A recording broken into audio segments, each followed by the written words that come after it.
What's up guys, it's Phil, and it's time for another update.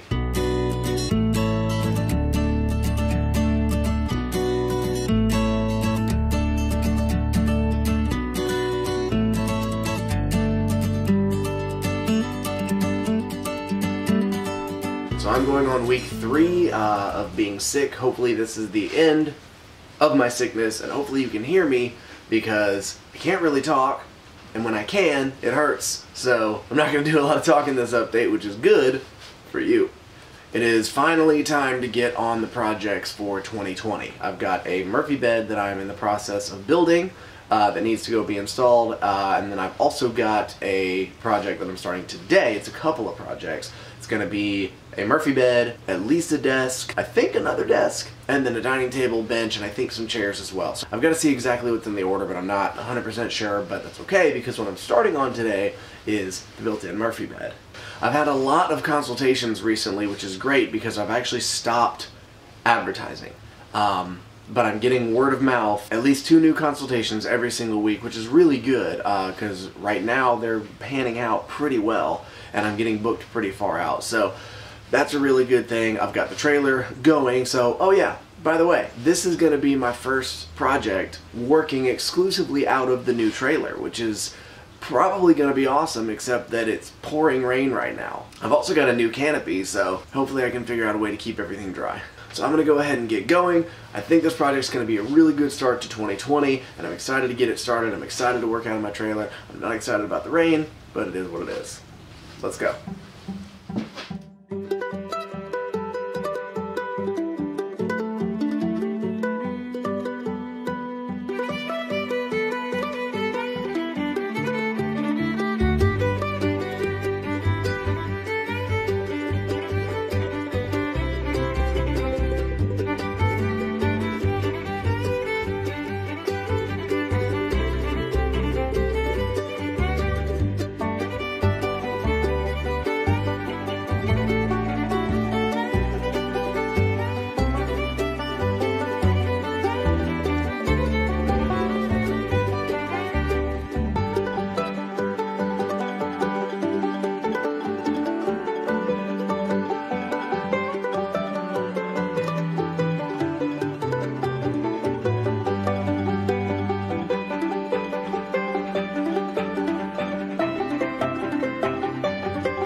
And Friday. Yeah. So, as I've said in previous updates, I want Fridays to be my, shop day. And what I mean by that is anything that I need to get caught up on, I want to be able to do. So, today, it's freezing. We'll be lucky to get above 35. We had some snow while it was sunny this morning. That was kind of interesting. But it was just flurries. I'm in the shop, got the heater going, and I'm getting ready to get started on some projects. I already spent the morning out at a client's house pulling some doors and drilling holes for an actual full-size door and just random things that needed to be done. So I'm very happy to have these Fridays as shop days because I can get this kind of random crap done while keeping my busy schedule going without having to just let things pile up on each other. So I've given myself the day, and I'm going to work on her pieces if it ever gets warm enough to paint. And then I'm also going to do some random stuff, like I've got my daughter's loft bed here that I've been working on. So that, and then maybe working on my trailer a little bit. I've got a ton of crap to do. So it's Friday. Let's jump into the Friday montage and head into the weekend.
Well, the forecast today was for light rain.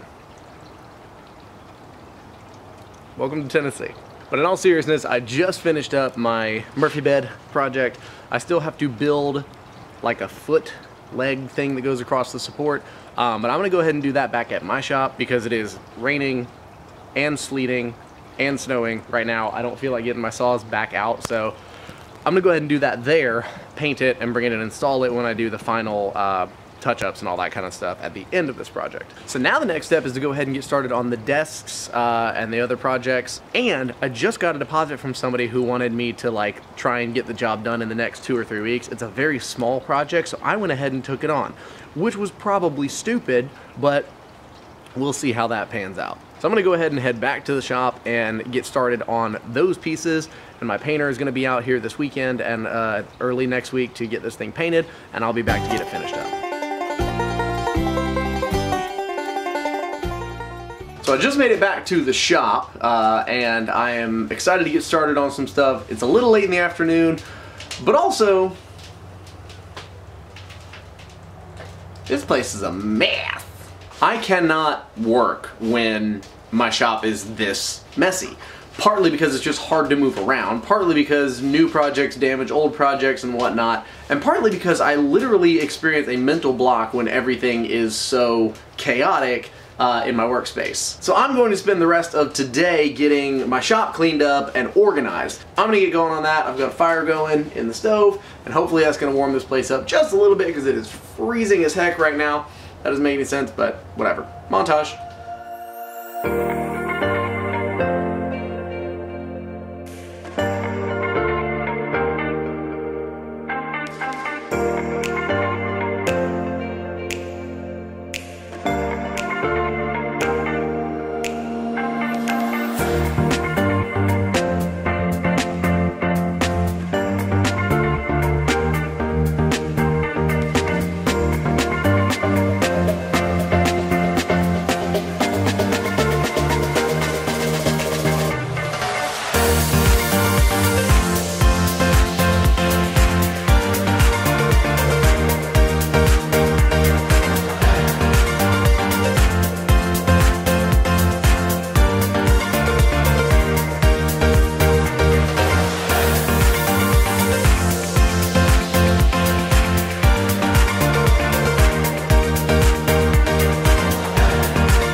This table's 6 foot long. My breadboards are 6 inches each, which gives me a total of 7 foot.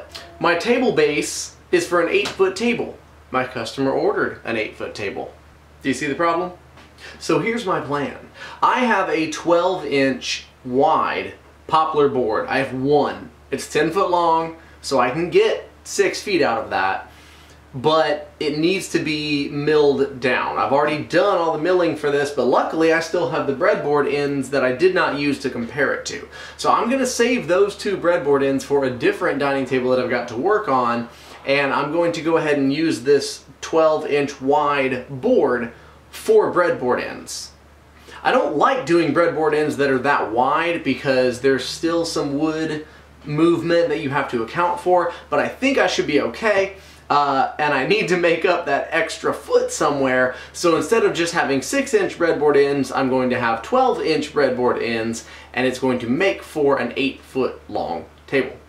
So I'm going to stop where I'm at here, at 6 foot for the center, and I'm going to go ahead and start milling that lumber, get it ready to go, so I can go ahead and get these breadboard ends on today and call it a day on that.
And just like that, I am done. Everything has been delivered. Everything looks really good, except for the Murphy bed. So I went ahead and delivered the Murphy bed a couple of weeks ago. Got it all finished up and ready to go because the clients had some family coming in town, and so I wanted to have that done before I came back to the shop to work on the desk and the dining table and the bench. However, while their guests were here, the hardware failed. Somehow the screws that were provided with the kit pulled out of the plywood. I don't really know how that happens because the kit should have the right hardware, you'd think. And the design is for 3/4 inch plywood for the bed and for the cabinet, and that's it. And mine is even thicker than that. Mine's 2 sheets of 3/4 and then 3/4 for the bed frame part. So I don't know what happened, to be honest. It's probably just one of those fluke things that just happens. But the screws pulled out, and in my trying to figure it out and fix it and get it put back in place and then figure out how I'm going to get the screws back in there, the whole thing came down. So essentially I had to tear off the whole front face and undo the bed frame, because with this design, the way the plans want you to make the bed, you make the frame first, put the hardware on it, build the cabinet around it, and install your cabinet in the room. I didn't do that. I didn't know you had to do it that way, so I did it the way I usually do it, which is building the cabinet first and then installing the bed. I like this hardware a lot, and I will continue to use it in the future. I actually have another set in there right now for another Murphy bed that I'm working on, but I know now that when I'm doing a big built-in like this, I need to have a separate cabinet body that's going to slide in place, so then if this sort of thing happens again, I can undo it and pull it all out, as opposed to what I had to do today, which was completely destroy the entire front face of this thing and have to go back and rebuild it. I'm heading back out there tomorrow morning to get that thing rebuilt and finished up. It's going to look the exact same like it already did, so I'm not going to put it in this video. But I will say, this is an answer to a question that I get asked a lot on one of my other videos, which is how to price your work. Now, some people have asked me, why do you do materials times 1.5 at the beginning of the equation and then add everything else in? This is exactly why. If I just take the materials cost and then something happens, I don't have more money to go get more materials. Even if I did overcompensate for the materials, if the job goes really well, then that's extra money that I didn't spend. If the job goes really bad, a lot of times I don't have enough money to cover whatever that is. Not to mention, I've also got to now spend 2 extra days at this client's house when I was supposed to be being done today and getting paid today and getting back here and be working on other projects today. And now it's the end of the day, I'm having to work on this project, still go back there tomorrow and spend most of, if not all of the day there working on that, and then get started on the next project. So it's putting me behind not only 2 days on this project, but on my other projects. So I need to make sure that I am compensated for my time there, for my labor, so that I'm not losing money exponentially as we go. So luckily I have got that covered already. I've got enough money in the budget that I can go ahead and take care of this and make sure that it is done right for the client, because in the end, that's the most important part, is that they are happy, that they have got a great high quality product, and that everything is installed properly, working properly, and it's not going to be a headache or something dangerous for them down the road later. But with that being said, y'all, I am out of here. So find me on the social medias, hit me up on Facebook, hit me up on Instagram, find me on Twitter if you want to. I sometimes get political on there, but everything is at PMK Woodworking. Oh, this is one of my misprint shirts. It's a little, it's not centered. Find me on there. Share the projects that you're doing, and definitely let me know if you have anything that you want to see me do, or if you have done one of the projects that I've suggested or followed one of my videos. I love seeing those, and I'll definitely feature you guys on my Instagram page. You can find Yoshi at ChillisShiba. You can find my skateboards, both at Living Water Skateboards with an underscore on Instagram, and livingwaterboards.com, I believe. So check those out if you like those. I only post what I've got, so if I've got some cutting boards, pens, or custom skateboards, they're there. Once they sell, they're gone. So sometimes the website has a bunch of stuff, sometimes the website has no stuff. So check that out if you want a place where you can buy some of my work and custom skateboards. As always, I am out and about in Franklin and in the Nashville area, so come find me. Or don't. That's weird. Anyway, I'm rambling at this point, so thanks for watching. We'll catch you next time. Bye!